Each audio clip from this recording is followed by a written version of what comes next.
दोस्तों नमस्कार, good evening, शुभ संध्या। Study 91 के यूट्यूब चैनल पे आप सभी दोस्तों का स्वागत है। दोस्तों हम लोग संस्कृत का रामबाण क्विज कर रहे हैं सीटेट, सुपर टेट और टेट परीक्षा के दृष्टि से। आइए दोस्तों प्रारंभ करते हैं क्विज को।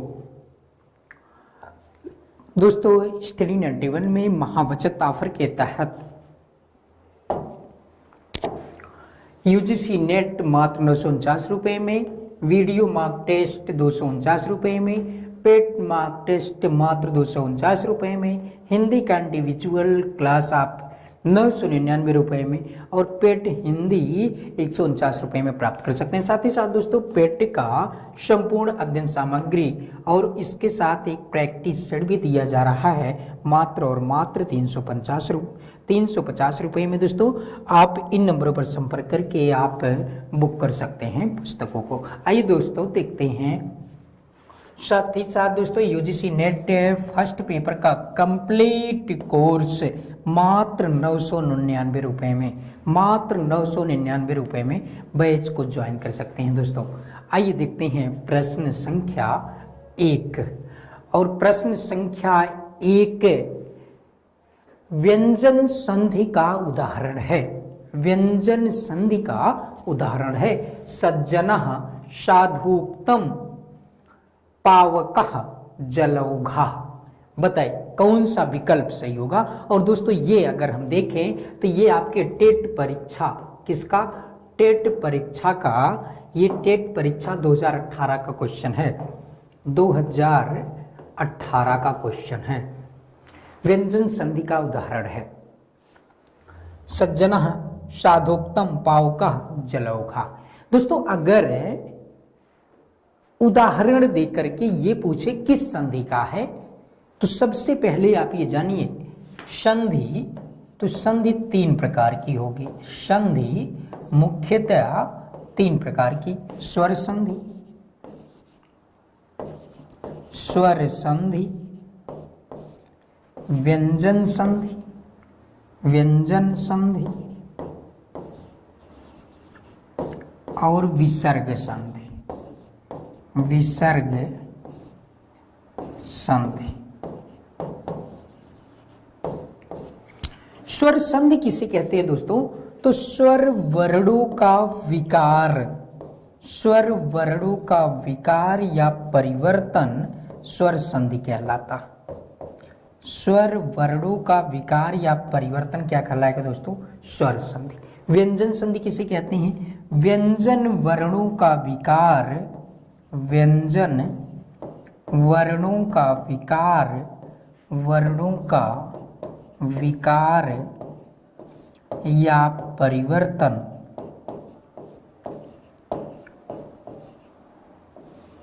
क्या कहलाएगा दोस्तों, व्यंजन संधि कहलाएगा। विसर्ग संधि किसे कहते हैं, तो विसर्ग, विसर्ग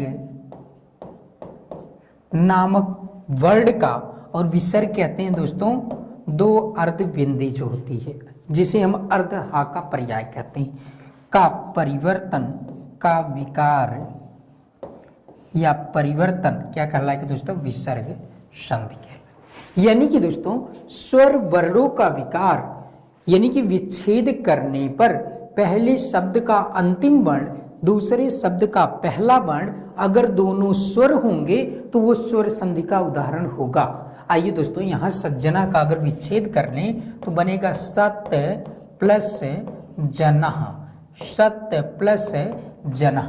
यहाँ देखते हैं ये ता क्या स्वर है, नहीं, क्या है, ता क्या है, व्यंजन है, व्यंजन। और जा क्या है दोस्तों, तो ये भी व्यंजन है। यानी कि व्यंजन में व्यंजन का योग होगा दोस्तों, तो कौन सी संधि होगी, व्यंजन संधि। व्यंजन में व्यंजन मिलेगा दोस्तों तो क्या बनेगा, व्यंजन संधि। यानी कि व्यंजन वर्णों का विकार व्यंजन संधि कहलाता है और स्वर वर्णों का विकार स्वर संधि। तो इस तरह से विकल्प सही उत्तर होगा। व्यंजन संधि का उदाहरण है सज्जनः, सत प्लस जनः सज्जनः। और इसमें दोस्तों अगर संधि देखें तो संधि कौन सी होगी, इष्टुत्व संधि होगी। इसमें कौन सी संधि है, इष्टुत्व संधि है। कौन सी संधि है, इष्टुत्व संधि। सूत्र क्या है दोस्तों, तो स्तोह इष्टुनाश्चु, स्तोह इश्चुना चूहू, ये इसका दोस्तों सूत्र है, इसका सूत्र है। शकार या तावर्ग का शकार या चावर्ग से योग होने पर शा के स्थान पर शा और तावर्ग के स्थान पर चावर्ग हो जाता है।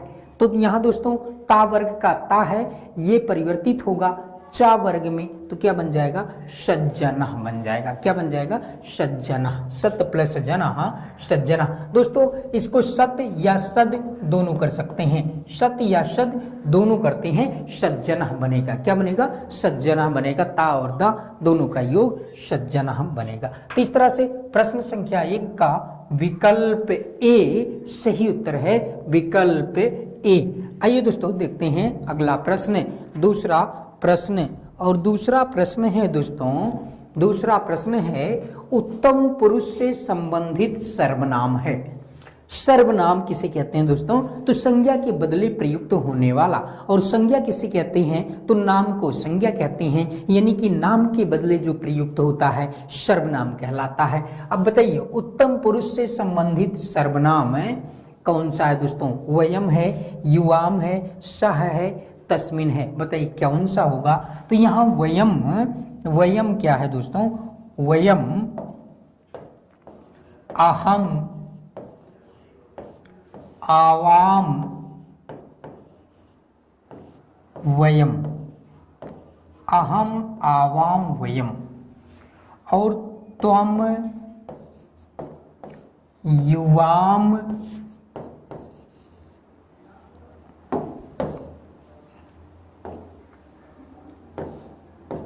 युवाम, यूयम। और सह तौ ते। और तस्मिन किसमें बनेगा दोस्तों, सप्तमी में। सह तम तेन तस्मै तस्मात् तस्य तस्मिन। तो तस्मिन, तस्मिन ये दोस्तों सप्तमी विभक्ति का रूप, सप्तमी एक वचन, एक वचन किसके, तत् शब्द का, तद शब्द पुल्लिंग में और नपुंसक लिंग में तस्मिन बनेगा, सप्तमी एक वचन में। तो इस तरह से दोस्तों उत्तम पुरुष पूछ रहा है, उत्तम पुरुष। और उत्तम पुरुष को देखें दोस्तों तो ये सह तौते, ये प्रथम पुरुष का करता है, प्रथम पुरुष, प्रथम पुरुष का करता है। तो में युवाम यूयम मध्यम पुरुष का करता है, मध्यम पुरुष का करता है। और अहम आवाम वयम ये उत्तम पुरुष का करता है, उत्तम पुरुष का करता है। पूछा जा रहा है वयम, तो यहाँ दोस्तों दिए गए विकल्प में वयम उत्तम पुरुष का सर्वनाम है, उत्तम पुरुष से संबंधित सर्वनाम होगा वयम, यानी कि विकल्प ए सही उत्तर होगा। प्रश्न संख्या 2 का विकल्प ए सही उत्तर है। आइए दोस्तों देखते हैं अगला प्रश्न। और अगला प्रश्न है ध्री धातु, ध्री धातु में 3 प्रत्यय का योग करने पर रूप बनता है। धृति, धृत्वा, धरति। क्षम्यताम दोस्तों,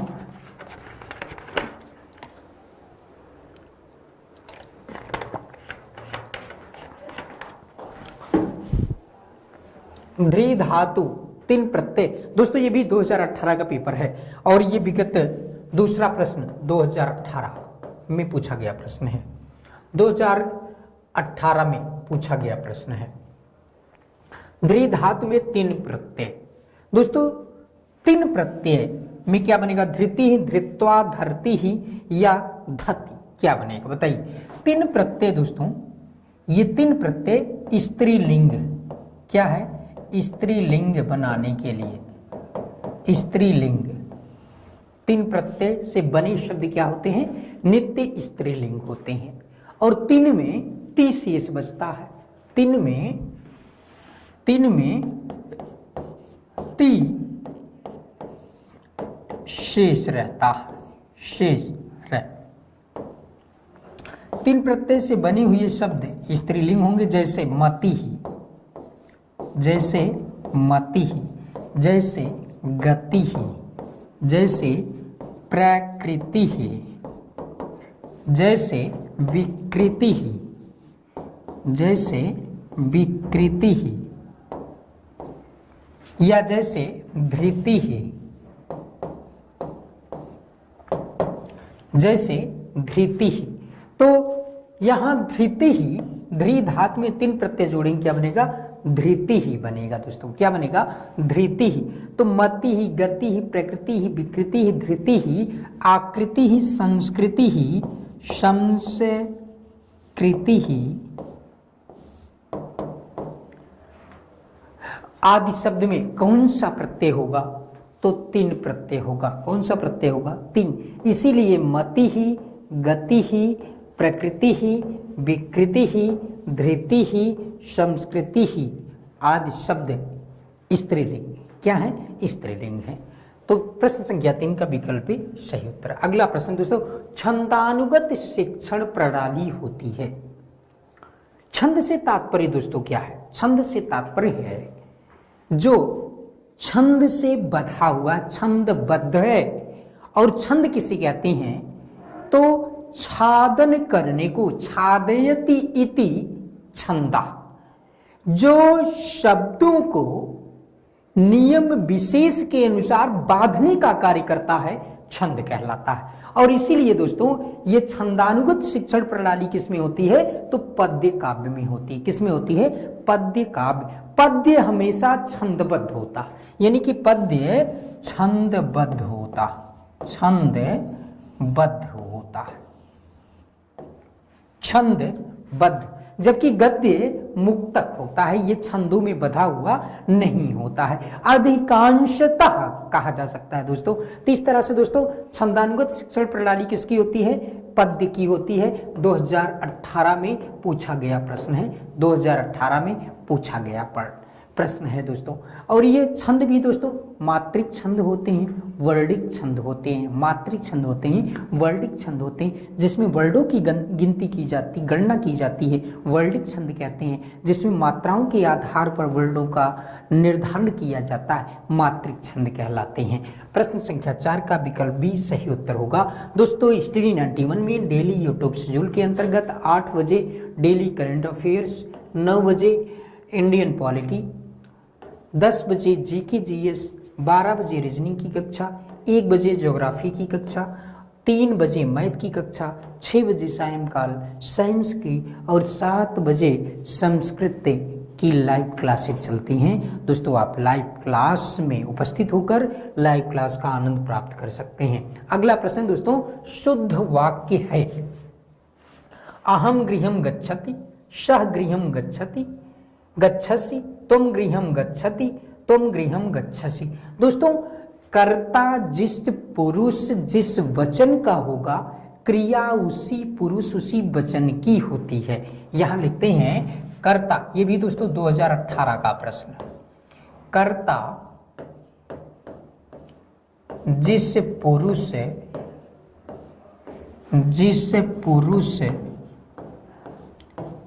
जिस वचन की होगी, कर्ता जिस पुरुष जिस वचन का होगा, वचन का होगा, क्रिया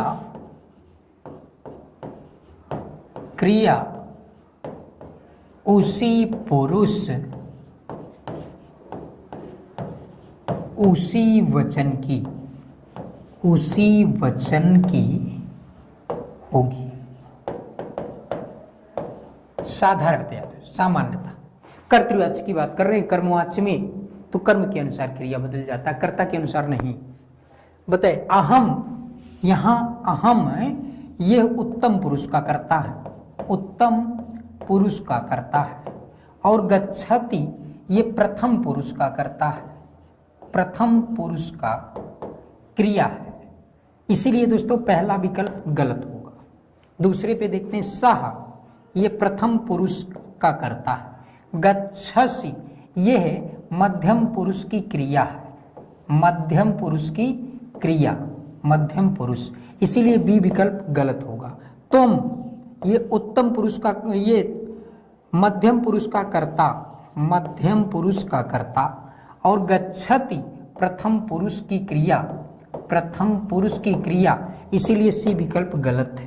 तुम, ये मध्यम पुरुष से, मध्यम पुरुष का कर्ता, मध्यम पुरुष का कर्ता, क्रिया गच्छसि मध्यम पुरुष की क्रिया, मध्यम पुरुष की क्रिया, इसीलिए दोस्तों मध्यम पुरुष का कर्ता, मध्यम पुरुष का कर्ता, मध्यम पुरुष की क्रिया, कर्ता के अनुसार क्रिया, डी विकल्प सही उत्तर होगा। डी विकल्प, प्रश्न संख्या 5 का डी सही उत्तर होगा। आइए दोस्तों देख लेते हैं यहाँ क्या होना चाहिए था। गच्छत की जगह पर यहाँ होना चाहिए था गच्छामि। क्या होना चाहिए था? यहाँ होना चाहिए था गच्छामि। शह गृहम, गच्छस की जगह पर होना चाहिए था गच्छति। क्या होना चाहिए था? गच्छति होना चाहिए था। तुम गृहम, गच्छत के स्थान पर होना चाहिए था गच्छसि, गच्छसि। चूंकि गच्छामि, गच्छति, गच्छसि नहीं है, इसीलिए दोस्तों उपर्युक्त तीनों विकल्प गलत हैं और डी विकल्प सही उत्तर है। डी विकल्प, प्रश्न संख्या 5 का विकल्प डी सही उत्तर है। अगला प्रश्न दोस्तों, वनेपि पदे कः संधि, पररूप अयादि पूर्व रूप यड़। दोस्तों अगर पर रूप का पहचान का नियम देखें दोस्तों, और पर रूप में क्या होगा दोस्तों? ए होगा या ओ होगा। ए की मात्रा, यानी कि ए की मात्रा इस तरह से लगा होगा या ओ की मात्रा इस तरह से होगा। ये दो मात्राएं होंगी, ये दो मात्राएं होंगी, लेकिन यहाँ लिखते हैं लेकिन उसमें अवग्रह नहीं होगा। लेकिन अवग्रह इस तरह का कोई चिन्ह नहीं होगा, नहीं होगा। अयाद संधि में क्या होता है दोस्तों? अयाद संधि में आय आएगा, अव आएगा, आय होगा और आव होगा, तो अयाद संधि का पहचान है। पूर्व रूप में क्या होगा दोस्तों? तो ए होगा और ओ होगा, यानी कि ए की मात्रा के बाद, ए की मात्रा के बाद अवग्रह होगा, या हम इसको इस तरह से कर सकते हैं, ए के बाद अवग्रह, ए की मात्रा अवग्रह, या ओ की मात्रा और अवग्रह। अगर ये दोनों चिन्ह दिखते हैं उदाहरण में तो ये पूर्व रूप का होगा। यड़ संधि में क्या होगा दोस्तों? या होगा, वा होगा, रा होगा, ला होगा, या वा रा ला, कोई एक होगा तो यड़ संधि होगा। अब दोस्तों यहाँ देखिए, ए की मात्रा के बाद अवग्रह आ रहा है तो कौन सी संधि होगी?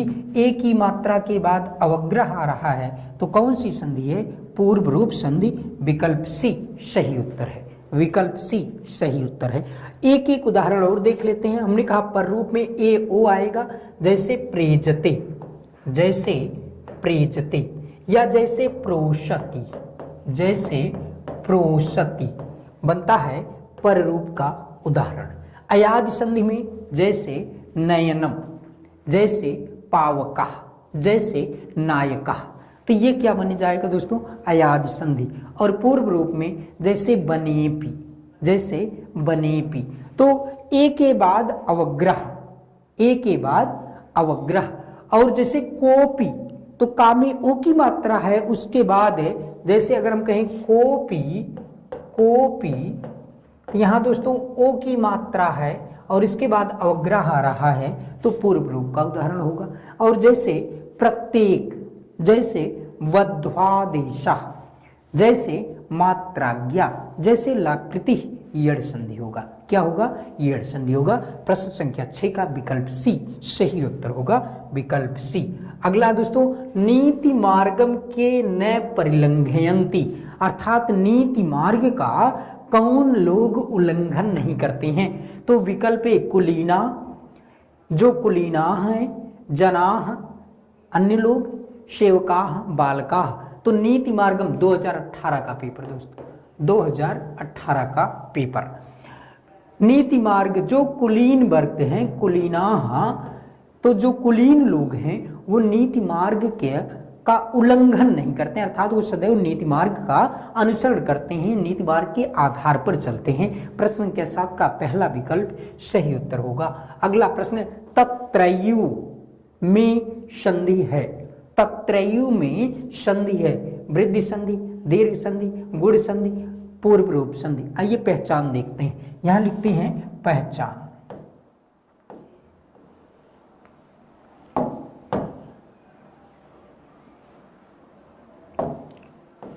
पहचान, वृद्धि संधि की पहचान क्या होगी दोस्तों? वृद्धि संधि की पहचान, वृद्धि संधि की पहचान होगी कि ऐ की मात्रा होगी इस तरह से, या औ की मात्रा होगी इस तरह से, ये दो मात्राएं लगी होंगी। इन्हीं को हम वर्णों में देखें तो हम कहते हैं ऐ और औ, ऐ और औ,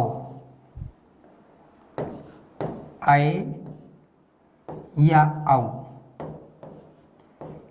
ये मात्राएं अगर किसी वर्ण के ऊपर लगे हों तो वह उदाहरण किसका होगा? वृद्धि संधि का, वृद्धि संधि का।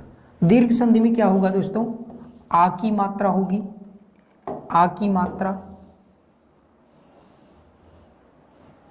वृद्धि संधि में क्या होगा? आ की मात्रा होगी, दो मात्रा लगा होगा, या ई की मात्रा इस तरह से लगा होगा, या ऊ की मात्रा किसी वर्ण के नीचे इस तरह से लगा होगा, या री की मात्रा इस तरह से लगा होगा। इसी को वर्णों में लिखें, हम कहते हैं अगर आ की मात्रा है, ई की मात्रा है, ऊ की मात्रा है, या री है, तो यह दीर्घ संधि होगा। क्या होगा? दीर्घ संधि होगा। गुण संधि में क्या होगा दोस्तों? ए होगा, क्या होगा? ए की मात्रा इस तरह से होगा, या ओ की मात्रा इस तरह से होगा, या अर आएगा, या अल आएगा, या अल आएगा। तो अगर इसको वर्णों में देखें दोस्तों तो ए होगा, या ओ होगा, या अर आएगा, या अल आएगा, तो कौन सी संधि होगी? तो गुण संधि होगी। और पूर्व रूप में अभी पहले हम लोगों ने देखा दोस्तों, ए के बाद अवग्रह या ओ के बाद अवग्रह, तो ये होगा पूर्व रूप संधि का उदाहरण। ये होगा दोस्तों पहचान, चारों संधियों के पहचान। बताइए, यहाँ देखिए ऐ की मात्रा है, ऐ की मात्रा है। आइए पहचान में देखते हैं ऐ की मात्रा किसमें है? तो ऐ की मात्रा वृद्धि संधि में है, अर्थात तत्रयु में कौन सी संधि है? वृद्धि संधि। कौन सी संधि है? वृद्धि संधि। तत्रयु का विच्छेद करेंगे तो बनेगा तत्र धन एव वृद्धि संधि। वृद्धि संधि का सूत्र अगर दोस्तों यहीं देख लें तो वृद्धि संधि का सूत्र क्या होगा? सूत्र तो सूत्र होगा दोस्तों वृद्धि रेचि, वृद्धि रेचि, ये होगा सूत्र। और ये दोस्तों संधि विधायक सूत्र है। क्या है? संधि विधायक सूत्र, संधि विधायक सूत्र। और संज्ञा विधायक सूत्र क्या है? संज्ञा विधायक सूत्र क्या है? संज्ञा विधायक सूत्र दोस्तों तो वृद्धि रादैच, वृद्धि रादैच, यह है संज्ञा विधायक सूत्र। इसको भी दोस्तों याद रखिए। वृद्धि संज्ञक वर्ण होते कितने हैं? जहां हमने संज्ञा विधायक की कहा, कितने वर्ण होते हैं दोस्तों? तो 3 वर्ण होते हैं, 3 वर्ण होते हैं। कौन कौन से? तो आ, आई और औ, यही 3 वृद्धि संज्ञक वर्ण होते हैं। तीन कौन कौन से? आ, ऐ, औ। वृद्धि आत, वृद्धि आत, ऐच। आत में आ, ऐच में ऐ और औ, अर्थात आ, ऐ, औ वृद्धि रादैच। आ, ऐ, औ वृद्धि रादैच, अर्थात वृद्धि संज्ञक वर्ण कितनी होते हैं? तीन होते हैं। कौन कौन से? आ, ऐ, औ। तो दोस्तों प्रश्न संख्या 8 में कौन सा विकल्प सही होगा? ए विकल्प सही होगा। कौन सा विकल्प सही होगा? ए विकल्प सही होगा। अगला प्रश्न दोस्तों देख लेते हैं। दोस्तों यूपीएसएससी पेट 2022 का 15 मार्क टेस्ट का नया बैच प्रारंभ है। आप बैच को ले सकते हैं। अगर कोई समस्या आती है दोस्तों तो इन नंबरों पर आप संपर्क करके समस्या का समाधान प्राप्त कर सकते हैं। अगला प्रश्न, संस्कृत में अयोगवाह वर्णों की संख्या कितनी है? 6, 5, 4, 3। कितनी है दोस्तों? तो अयोगवाह 4 होती हैं। कितने होते हैं? 4 होते हैं। पहला कौन सा है दोस्तों? तो पहला है अनुस्वार।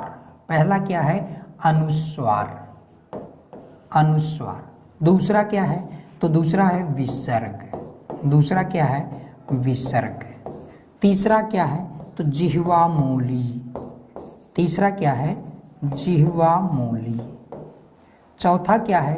तो उपधमानीय। चौथा क्या है? उपधमानीय।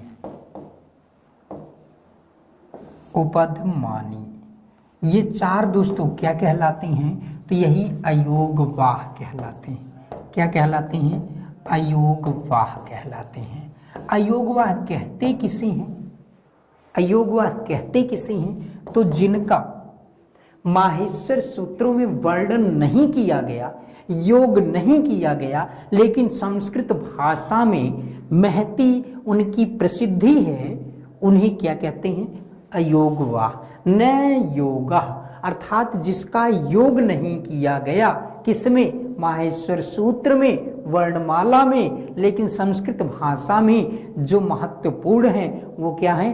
अयोगवाह है। क्या है? अयोगवाह है। संख्या कितनी होती है? तो अयोगवाह की संख्या होती है 4। पहला कौन है? अनुस्वार। दूसरा कौन है? विसर्ग। तीसरा कौन है? जीवामूली। और चौथा कौन है? उपधमानी।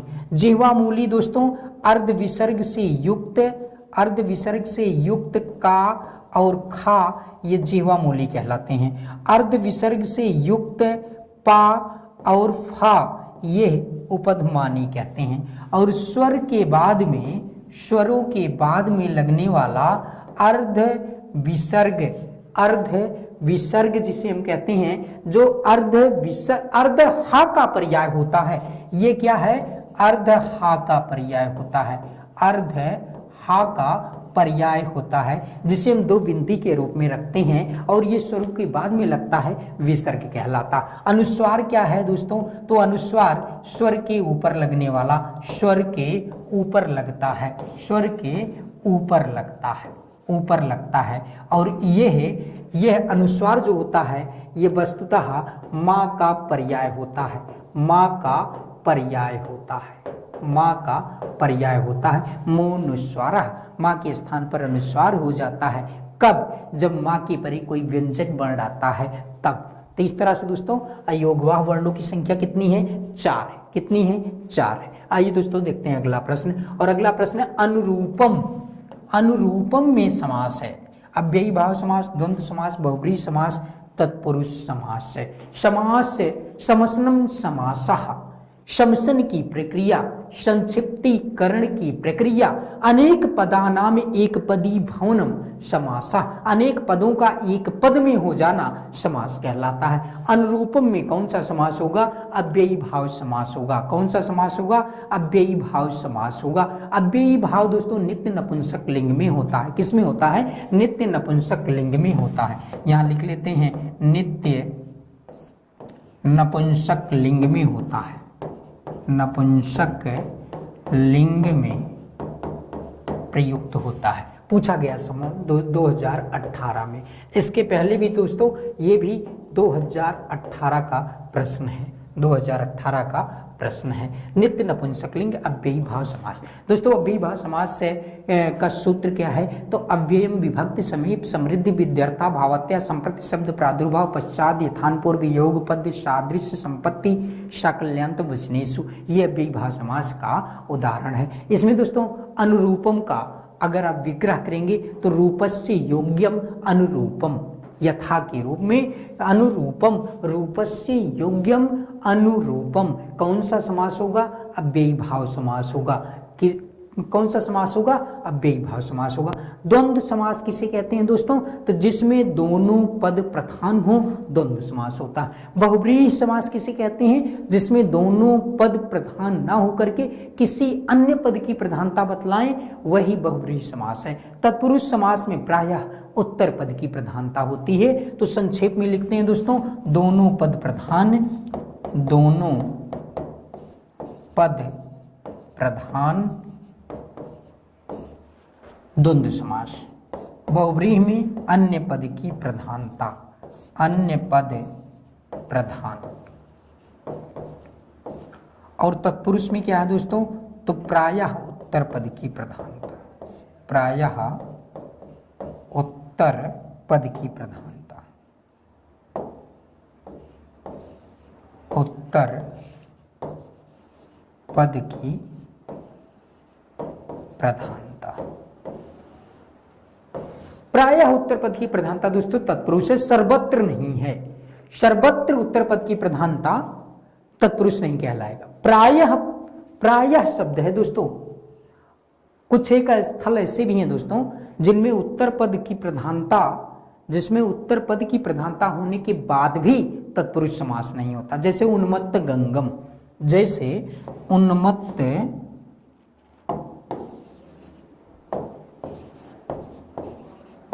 उन्मत्त गंगम। दोस्तों उन्मत्त गंगम में यहां गंगा प्रधान है। यहां क्या है? गंगा क्या है? ये प्रधान है, प्रधान है। और ये गंगा दोस्तों उत्तर पद है। गंगा क्या है? उत्तर पद है, उत्तर पद है।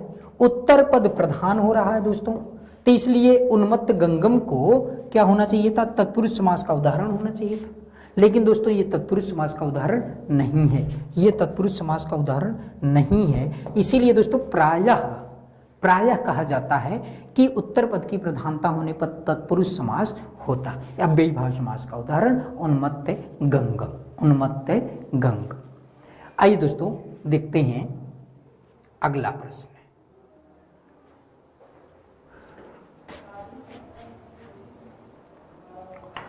जिस समास में पहला पद संख्यावाची हो वह समास है। द्विगु समास, द्वंद्व समास, क्रमधारय समास, तत्पुरुष समास। द्विगु समास संख्या पूर्वो द्विगु, संख्या पूर्वो द्विगु, संख्या पूर्वो द्विगु। यानी कि अगर पूर्व पद संख्यावाची है तो कौन सा समास होगा? द्विगु समास प्रायः होता है। द्वंद्व समास में दोस्तों दोनों पद प्रधान होंगे, दोनों पद प्रधान होंगे। कर्मधारय में दोस्तों विशेषण विशेष भाव संबंध होता है, विशेषण विशेष भाव संबंध। यानी कि कोई एक विशेष होगा जिसकी विशेषता बतलाया जाएगा और एक कोई विशेषण होगा जो विशेषता बतलाएगा। तो जिसमें विशेषता बतलाने वाला यानी कि जो विशेषता बतला रहा है वह, और जिसकी विशेषता बतला रहा है वह, उसी को जो विशेषता बतलाता है विशेषण कहलाता है, जिसकी विशेषता बतलाता विशेष कहलाता है। तो यह कर्मधारय समास। और तत्पुरुष समास में दोस्तों प्रायः उत्तर पद की प्रधानता, प्रायः उत्तर पद प्रधान, प्रायः उत्तर पद प्रधान क्या होगा? तत्पुरुष समास होगा। क्या होगा? तत्पुरुष समास होगा। तो इस तरह से दोस्तों प्रश्न संख्या 11 का विकल्प कौन सा विकल्प सही होगा? ए विकल्प सही उत्तर होगा। प्रश्न संख्या 11। अगला प्रश्न दोस्तों, पुटपाक प्रतीकाशो रामस्य करुणो रसः। पुटपाक के समान, जिस तरह से पुटपाक के अंदर दोस्तों दवाइयां बनाई जाती, पुटपाक के अंदर रख करके उसको एक विशेष पुटपाक है, एक ऐसे ऊपर के निर्माण, ऊपरी परत का निर्माण किया जाता है जिसके अंदर है अन्य प्रकार की आयुर्वेदिक दवाइयों को डाला जाता है या पदार्थों तत्वों को डाल करके ऊपर से उसको बांध करके आग में पकाया जाता है, उसको कहते हैं पुटपाक। क्या कहते हैं? पुटपाक कहते हैं। उस दोने को ऊपर से सब बांध करके नीचे उसके वो तत्व पदार्थ रखे जाते हैं जो कि उपयोगी होते हैं, वह जब बांध करके आग में पकाया जाता है दोस्तों तो इतना दृढ़ हो जाता है, कह रहे हैं उसी को कह रहे हैं रामस्य करुणो रसा। उसी तरह से राम के हृदय में करुण शोक इस तरह से दृढ़ हो गया है जैसे पुटपाक प्रतीकाश, यानी कि पुटपाक के अंदर रखा गया जिस तरह से पुटपाक दृढ़ हो जाता, उसी तरह से राम का करुण रस भी पुटपाक के समान दृढ़ हो गया है। तो यानी कि ये किस कवि से संबंधित, कौन कहता है दोस्तों? तो ये कहते हैं भवभूति। कौन कहते हैं? भवभूति कहते हैं। कहाँ कहते हैं? उत्तर रामचरितम में कहते हैं। कहाँ कहते हैं? उत्तर रामचरितम में कहते हैं। राम के चरित का उत्तर रामचरितम, उत्तर रामचरितम यानी कि रामचरित के उत्तर का भाग, राम के विषय में जो उत्तर का चरित वर्णन किया गया उत्तर रामचरितम कहलाया। किसकी रचना है? भवभूत की रचना। किसकी रचना है? भवभूत की रचना है। और इसी दोस्तों उत्तर रामचरितम के तृतीय अंक में कहा पुटपाक प्रतीकाशो रामस्य करुणो रसः। राम का करुण रस पुटपाक के समान दृढ़ हो गया है। प्रश्न संख्या 12 का विकल्प सी सही उत्तर होगा। विकल्प सी। दोस्तों यहाँ कालिदास को, भास को और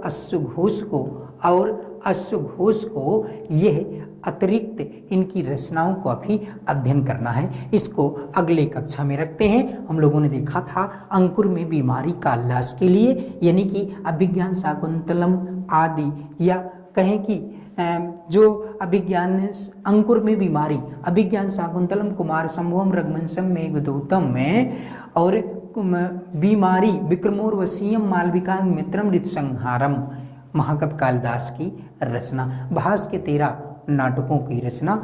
इसी तरह से प्रश्न संख्या 12 का सी विकल्प सही उत्तर होगा।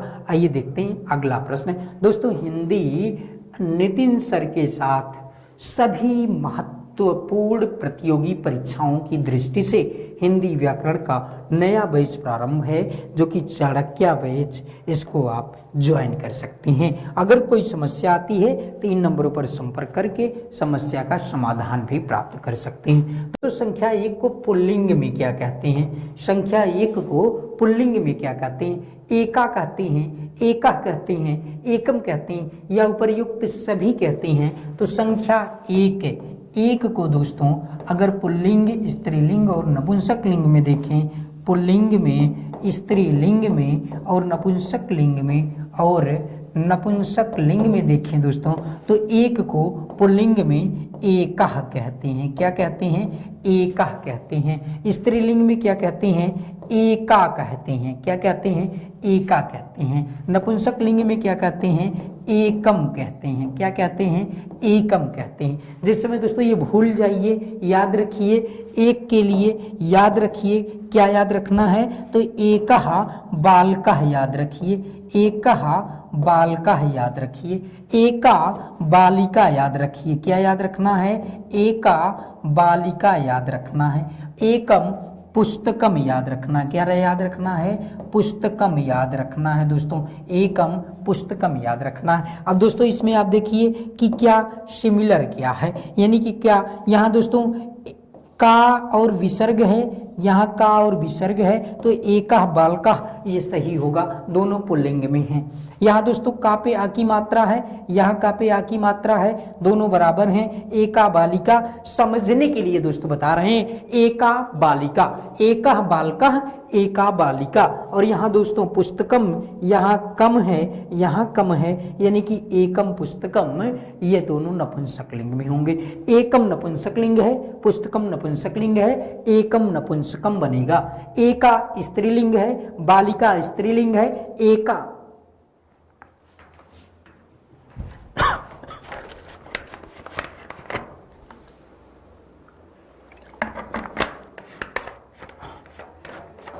इस तरह से दोस्तों एका बालिका बनेगा।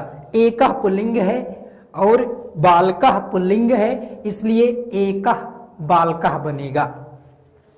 एका बालका, एका बालिका, एकम पुस्तकम। यानी कि आपको याद रखना है, एका एका एकम, बालका बालिका पुस्तकम।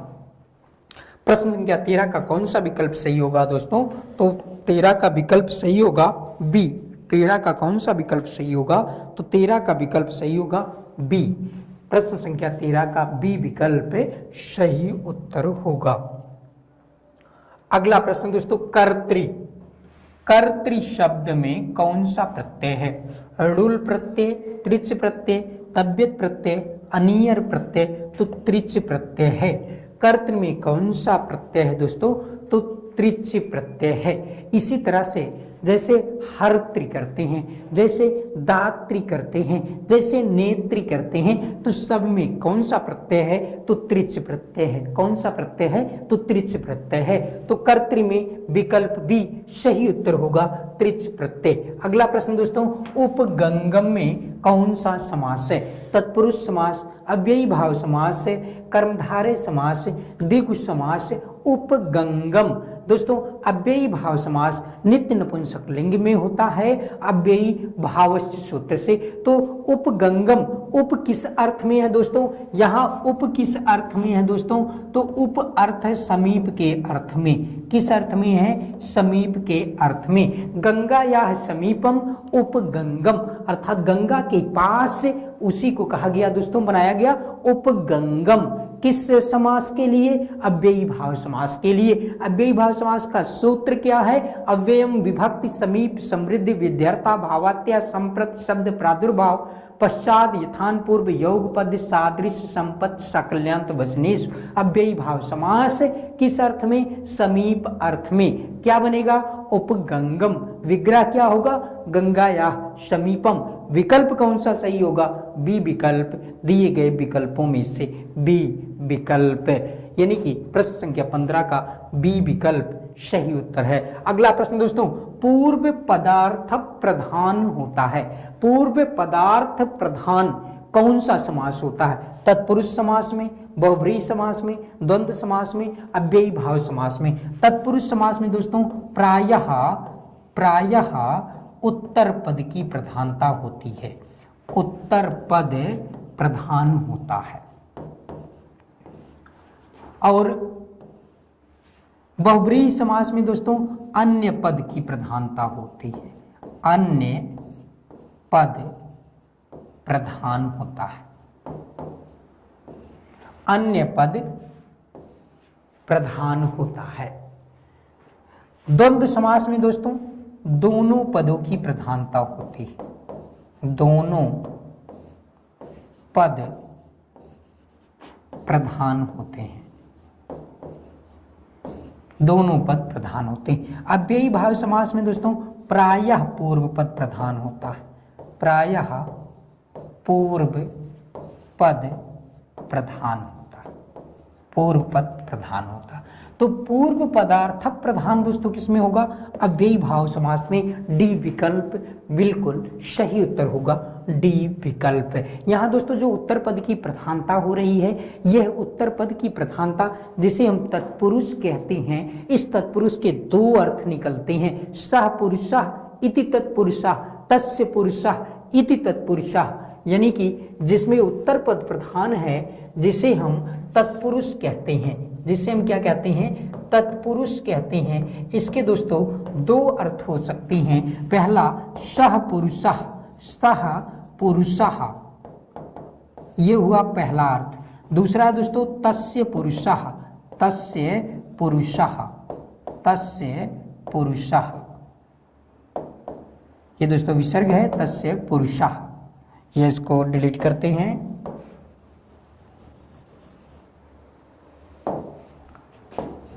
तस्य पुरुषः, यहां दोस्तों सह पुरुषः, इसी को कहते हैं समानाधिकरण। क्या कहते हैं? समानाधिकरण कहते हैं, समानाधिकरण तत्पुरुष, समानाधिकरण तत्पुरुष इसी को कहते हैं। और तस्य पुरुषः को दोस्तों व्यधिकरण तत्पुरुष कहते हैं, व्यधिकरण तत्पुरुष कहते हैं, व्यधिकरण तत्पुरुष। यही समानाधिकरण तत्पुरुष दोस्तों कर्मधारय समास कहलाता, कर्मधारय समास कहलाता। यही व्यधिकरण तत्पुरुष दोस्तों कितने भागों में बटा? 6 भागों में, द्वितीया से लेकर सप्तमी तक। यहां लिख लेते हैं द्वितीया, द्वितीया से लेकर सप्तमी तक, यानी कि द्वितीया तत्पुरुष, तृतीया तत्पुरुष, चतुर्थी तत्पुरुष, पंचमी तत्पुरुष, षष्ठी तत्पुरुष, सप्तमी तत्पुरुष। कुल कितने भेद हुए? 6 भेद हुए। किसके? व्यधिकरण तत्पुरुष समास के। और कर्मधारय समास किसका भेद हुआ? तो कर्मधारय समानाधिकरण तत्पुरुष ही कर्मधारय कहलाता है। किसका भेद हुआ? तत्पुरुष का। किसका भेद हुआ? तत्पुरुष का। इसीलिए दोस्तों कहते हैं तत्पुरुष समास के 2 भेद किए गए। पहला क्या किया गया? कर्मधारय। दूसरा क्या किया गया? तो कर्मधारय और दिगु, इसी को क्या कहा गया? दिगु कहा गया। अगला इसी तत्पुरुष समास के 2 भेद अगर करें दोस्तों तो यहां लिख लेते हैं कर्मधारय, कर्मधारय, और अगला है दोस्तों दिगु। अगला क्या है? दिगु, दिगु। दोस्तों इसी कर्मधारय में अगर पहला शब्द संख्यावाची हो गया तो उसी को दिगु कहा जाता है। क्या कहा जाता है? दिगु कहा जाता है। तो कर्मधारय का भेद दिगु कहलाता। इस तरह से दोस्तों हम लोगों ने देखा तत्पुरुष समास को। आइए प्रश्न संख्या 16 का कौन सा विकल्प सही है? तो प्रश्न संख्या 16 का विकल्प डी सही उत्तर होगा, विकल्प डी। आइए दोस्तों देख लेते हैं अगला प्रश्न। अगला प्रश्न दोस्तों नितिन सर द्वारा हैंडरिटन ई बुक्स, प्राचीन इतिहास, मध्यकालीन इतिहास, आधुनिक इतिहास, सामान्य हिंदी, भारत का भूगोल, भारतीय राज्य व्यवस्था, बायोलॉजी, केमिस्ट्री और फिजिक्स से हैंडरिटन ई बुक्स दोस्तों आप ले सकते हैं। अगला प्रश्न दोस्तों उत्तर रामचरितम कृति है। अभी दोस्तों पुटपाक प्रतीकासो रामस्य करुणो रसः हम लोगों ने पढ़ा था। दोस्तों उत्तर रामचरितम किसकी है? तो भवभूत की है। किसकी है? भवभूत की है। दंडी की 10 कुमार चरितम कृति प्रसिद्ध है, भवभूत की उत्तर रामचरितम प्रसिद्ध है। भास के 13 नाटकों में दोस्तों 13 नाटक भास के प्रसिद्ध हैं, और श्रीहर्ष का नैषधीय चरितम महत्वपूर्ण ग्रंथ है। तो प्रश्न संख्या 17 का कौन सा विकल्प सही होगा?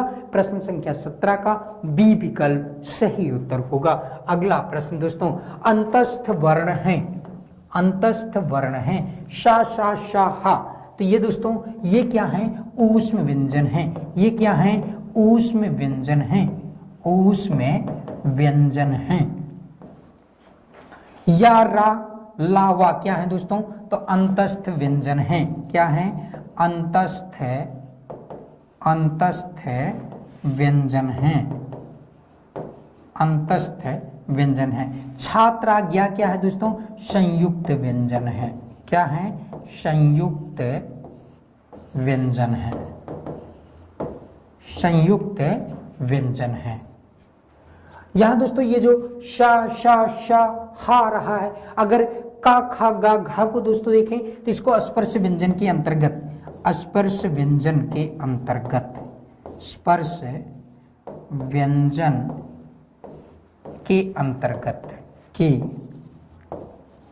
अंतर्गत आते हैं। कौन? का खा गा घा। ये ऊष्म व्यंजन है दोस्तों। जो ये जो ऊष्म व्यंजन है ये है शल प्रत्याहार के अंतर्गत आता है। किस प्रत्याहार के अंतर्गत? शल प्रत्याहार के अंतर्गत। अंतस्थ व्यंजन किस प्रत्याहार के अंतर्गत? यड़ प्रत्याहार के अंतर्गत। और संयुक्त व्यंजन की चर्चा इसमें दोस्तों नहीं की जाती। यानी कि ऊष्म व्यंजन शल प्रत्याहार, शल प्रत्याहार के अंतर्गत कौन आएंगे? ऊष्म व्यंजन। ऊष्म व्यंजन कौन कौन से हैं? तो सा सा सा हा, इनकी संख्या कितनी है? तो 4 है। आइए यहाँ देखते हैं यड़ प्रत्याहार के अंतर्गत क्या आएगा दोस्तों? अंतस्थ व्यंजन।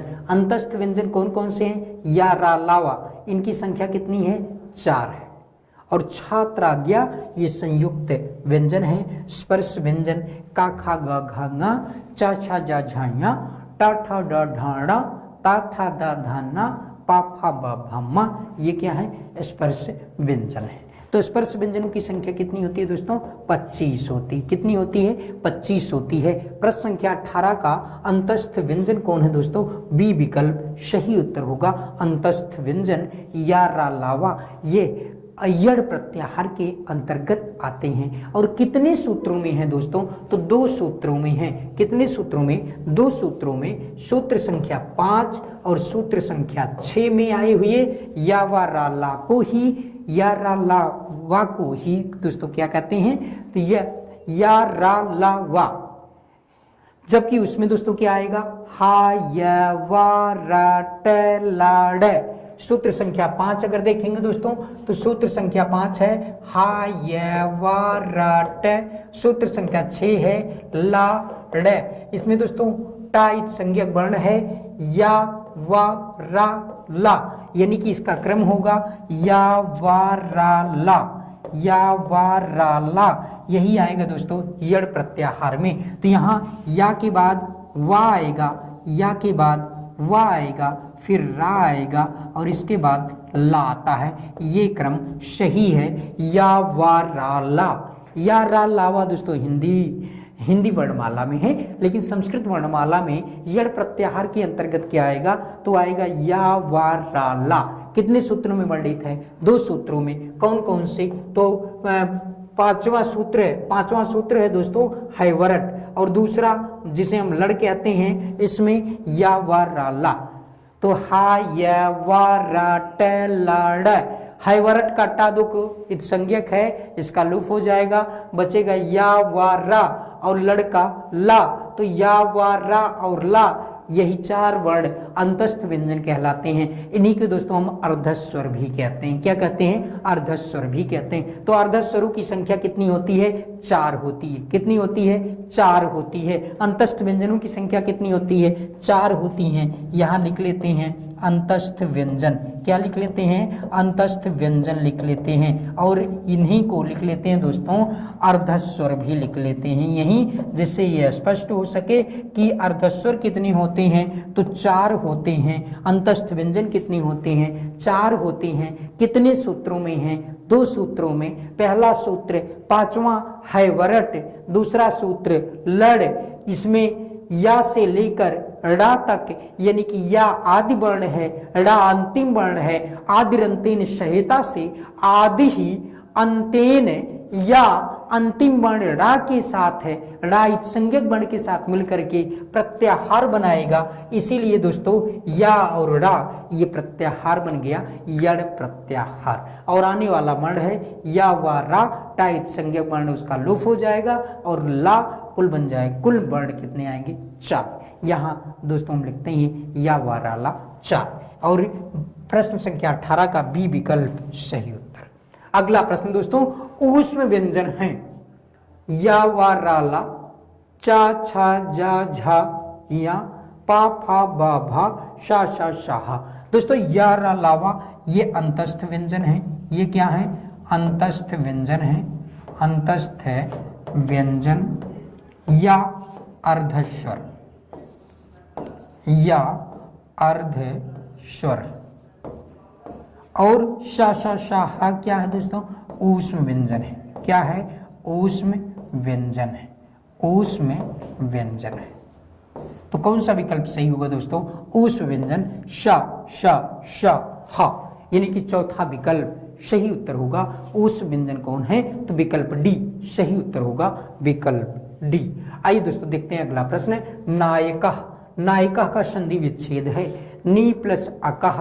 और दोस्तों पहचान हम लोगों ने अभी पूर्व के प्रश्नों में देखा था, नायिका जिसमें ऐ की मात्रा आती है, ऐ के स्थान पर आय होता है। क्या होता है? आय होता है। तो जहां आय आव आय आओ, जहां आय आय आओ आय और आव, ये चार शब्द दिखे दोस्तों, वही अयादि संधि। वही क्या है? अयादि संधि है। अयादि संधि। अयादि में आय आदि, यानी कि आय आदि में है जिसके, आय आदि में है जिसके, ऐसी संधि को ही क्या कहते हैं? अयादि संधि कहते हैं। यहाँ आय आय आदि में है जिसके, उसी को हम क्या कहेंगे दोस्तों? अयादि संधि कहेंगे। अयादि संधि का सूत्र क्या होता है? एचो यवा यावह, एचो यवा यावह, ये दोस्तों अयादि संधि का सूत्र है। ये है अयादि संधि का सूत्र। एच, एच प्रत्याहार में आने वाला ए ओ आई औ, ए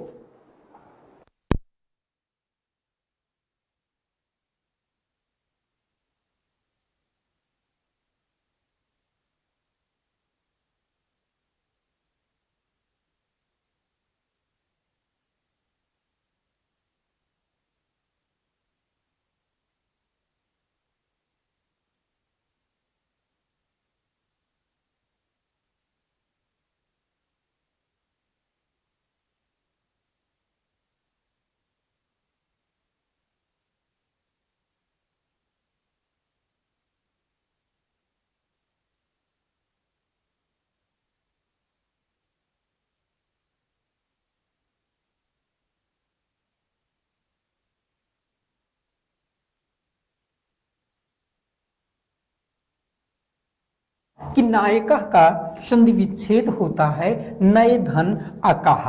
और पहचान के लिए हमने केवल चार बातें किया कि आय अव आय आव, केवल आय अव आय आओ अगर किसी शब्द में दिख जाए तो ये अयादि संधि का उदाहरण होता है। प्रायः अधिकांश स्थलों पर होता है दोस्तों। ये जो आय होता है वो एक ही स्थान पर, ओ के स्थान पर आओ, क्षम्यता दोस्तों, आय के स्थान पर आए, औ के स्थान पर आओ, आय औ आय आओ।